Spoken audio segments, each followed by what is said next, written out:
Okay, there we go. And now it's coming through this microphone and that microphone. Oh, congratulations, babe.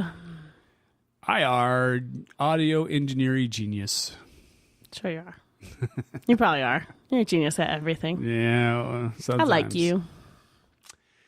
Well, hello, everybody. This is Creation Curve Leadership with Kimberly and Coach. Hey. I'm Coach. She's Kimberly, just in case you're wondering.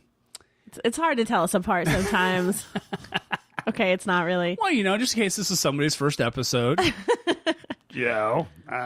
So guess what, guys? We are coming to you with a minisode, our very first minisode, to talk about a quick, very specific thing. This time around, it's collaboration. Now, if you've been listening with us for the last couple of years, you know that we talk a lot about team. We talk about team dynamics and how to be a good team member and also how to lead a team of people. And you may be a person who doesn't technically have a team. Well, that's the story. Well, I mean, technically, like in the sense of you do not work in a company that has a team. Maybe you are a solopreneur or you are a department of one or you are a freelancer and your whole business is you. And so in that way, your life does not consist primarily of running or participating in a consistent team. True. However, a lot of people, when they go into a freelancing or solopreneur, even like they start their own business, they do so partially sometimes from like this fantasy view of, I'm not going to have a boss. I'm going to only have to listen to me. I don't have to deal with this drama or these politics. And so life will be different and also wonderful. Right. That's the story, right? I mean, that's the story. Well, so... And some days that might even be true. Some days it's true. Yeah. And other days, well, almost all the days. Especially the days you're making money. Oh, because someone has to pay you? Right. You might be working with another human being if someone is paying you money. Yeah. So I grew up, I grew up in a sheet metal shop, essentially. My dad did HVAC, not HTML. Definitely not Not HTML. He did heating and cooling, and as we were growing up, he would often say that he's not his own boss, but instead he would say that I have a different boss for every project. And so my question always when I hear someone says, oh, I want to be my own boss, I'm like, well, how many projects do you want? Because that's how many bosses you'll have. Right. You know, you're on 3 projects, you got 3 different bosses, you know, or people who have customers instead. Oh, you have how many customers? You've got 3,000 customers? Well, you have 3,000 bosses. You know, and I think that's the shift that a lot of the biggest successes in the freelance and entrepreneurial and small business space, I think that's the shift that they make, is they understand that it's not the fact that they don't have to collaborate, it's that the stakes are higher now when they're collaborating. Right. And it's not just about whether or not you have a boss. It's about all of the people that you're collaborating with, from your client to people who are working alongside you to the person who's in charge of paying you. And that might be your client, it might not be, depending on how your business is structured. But when you think about it, if you are working in a corporate team, you're kind of like in the middle of the organization and you're being a jerk to your coworkers because you're having a bad day, they actually don't generally have the right to fire you. Usually. Right?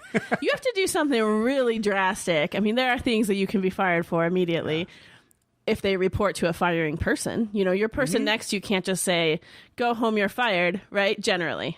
And so you can, if your work is pretty good and your boss likes you enough, you can probably keep your job even if you're hard to work with. Right. And if you work on a team, you probably have experienced this from the frustrated coworker angle, right? Because we know you would never be that person. Never. I mean, gosh, we hope. I hope I've never been that person, but actually, I have been that person. I can guarantee you that I have been that person at some point, which brings us to a whole different podcast about how people are different from each other, and that's okay.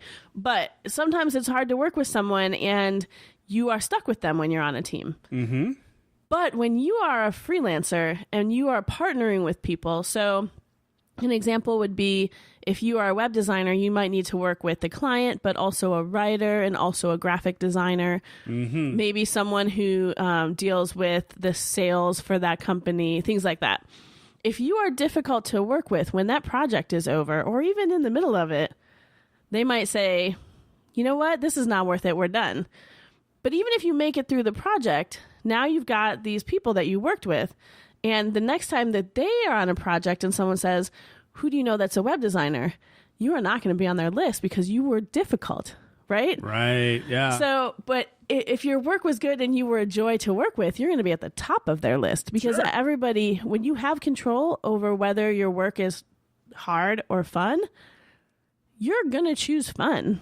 Every time. You know, the only exceptions to that are when someone is just extraordinary enough, like when you think about photographers or directors or actors who are so good at what they do that everybody knows they're an asshole, but they hire them anyway. But chances are that's not going to be the reality for most people. Well, yeah, and it's not the reality for most folks, even in those kinds of spaces either. I mean, you know, everyone knows who the fun people, who the good people are to work with, you know, in Hollywood, and they're always at the top of the list. That's why you keep seeing guys like Hugh Jackman at the top of so many movies because everyone says he's awesome and fun to work with. A little window into Ben's celebrity world. Yeah, right. He's fun to watch, you know, and I've seen articles and interviews with directors and other co-stars, and they're like, "Oh man, he's awesome to work with. I love working with him." And he shows up in how many movies now? You know, it's pretty crazy. So, right. So, even as a freelancer, there's often kind of a set of stages that people go through. So at first they feel like I don't really have to care what you think because I work for myself, and then they learn I actually need a lot of people to enjoy working with me, and so you get into kind of stage 2 of freelancing, which is where you start to get that holy grail of referrals because you actually care about how people experience you when they work with you. And so collaboration actually is not less important. It's actually much more important. And you can take the same principles that you use in team dynamics and apply them into how you work with people as a freelancer, a solopreneur, a business owner. And so we are really excited because in 1 month, we will be presenting a workshop all around collaboration for freelancers at the Freelance Conference in Austin. Yep, it's going to be a good time. We're going to be talking about how to collaborate well and principles that you can learn and apply literally immediately. Right. You know, that will get you more in sync and more tuned in to the folks around you. And plus, also, something else that's fun is that Kimberly and I both will be doing speed coaching at the Freelance Conference as well. Yes, we will.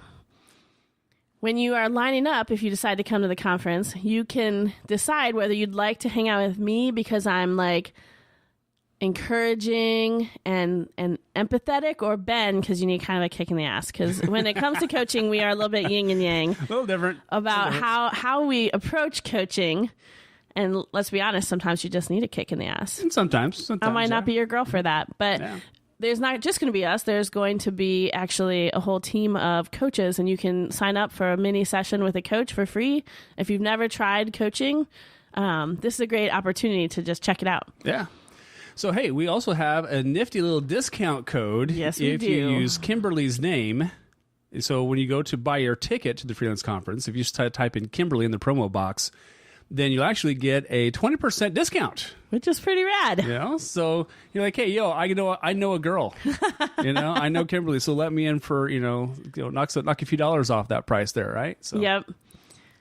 And there's actually 2 days of this conference. It's September 8th and 9th. So the 8th is speakers and like the main presentations. And then the 9th, there's those workshops and I think still some presentations, but we will do the coaching and the workshop on the 9th. And we're really excited to see how this year goes. Last year, I had the privilege of attending just as a attendee, and I took away so much from inspiration and like clarifying talks to real nuts and bolts kind of things about how I can do this business better. And so I'm excited just to go to the conference again, and what a privilege to get to present at it also. It'll be good times. Good times. If you don't live in Austin, you should just come because Austin is fantastic. Yep. Now's your time. Now's your chance. You know, if you don't business right off. Yeah, right. Yeah. If you don't live in town, come on down. You know, come see us. But all right, that'll wrap us up for this cute little mini-sode. So this has been Coach and Kimberly. You've been listening to Creation Curve Leadership. We'll see you soon. Have a good one. Bye.